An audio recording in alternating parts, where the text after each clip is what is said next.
بسم الله الرحمن الرحيم. تبارك الذي بيده الملك وهو على كل شيء قدير،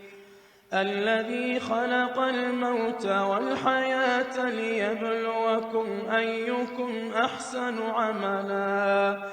وهو العزيز الغفور،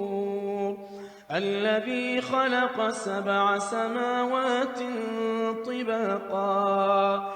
ما ترى في خلق الرحمن من تفاوت فارجع البصر هل ترى من فطور ثم ارجع البصر كرتين ينقلب إليك البصر خاسئا وهو حسير، ولقد زينا السماء الدنيا بمصابيح وجعلناها رجوما للشياطين وأعتدنا لهم عذاب السعير،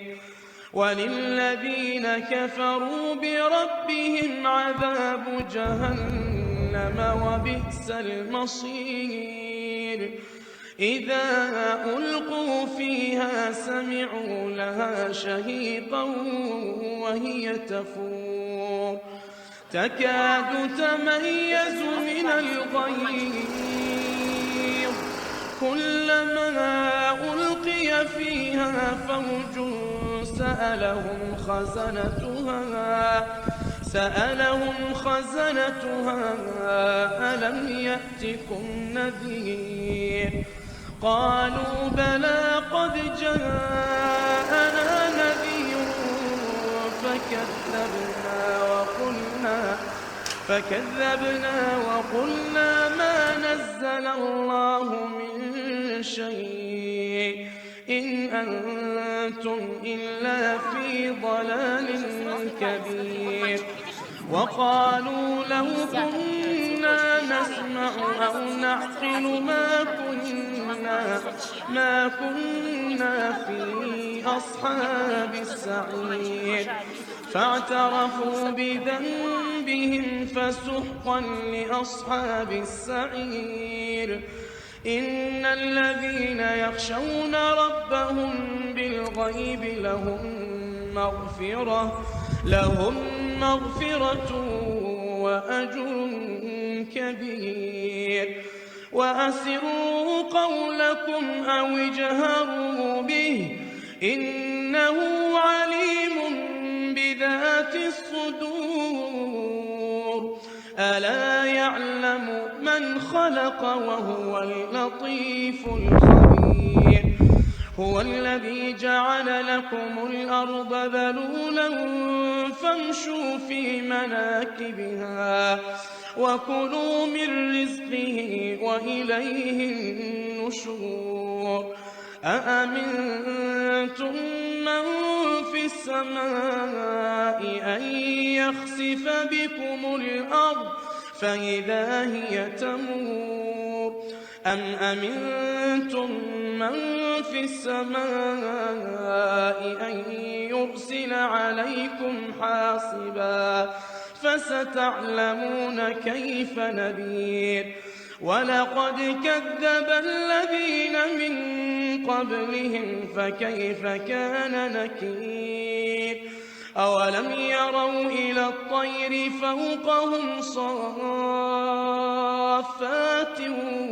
ويقبضن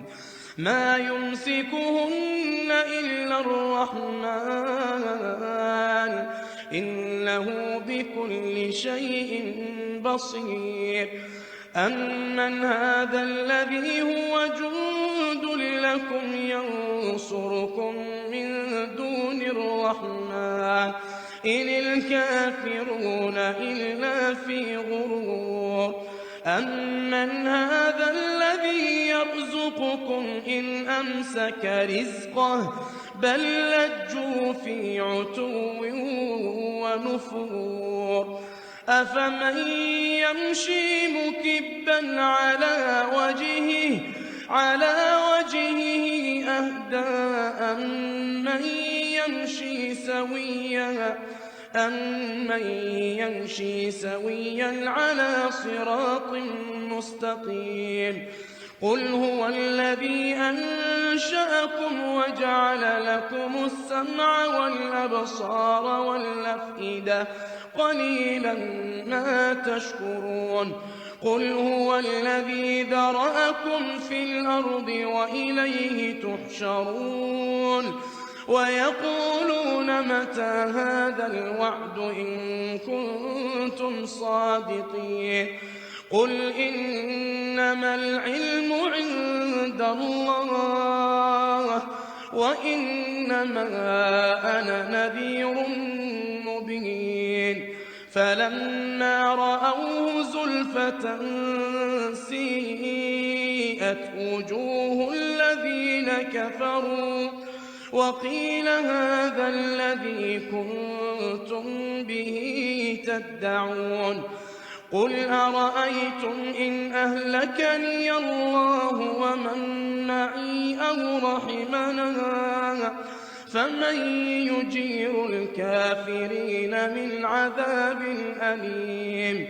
قل هو الرحمن آمنا به وعليه توكلنا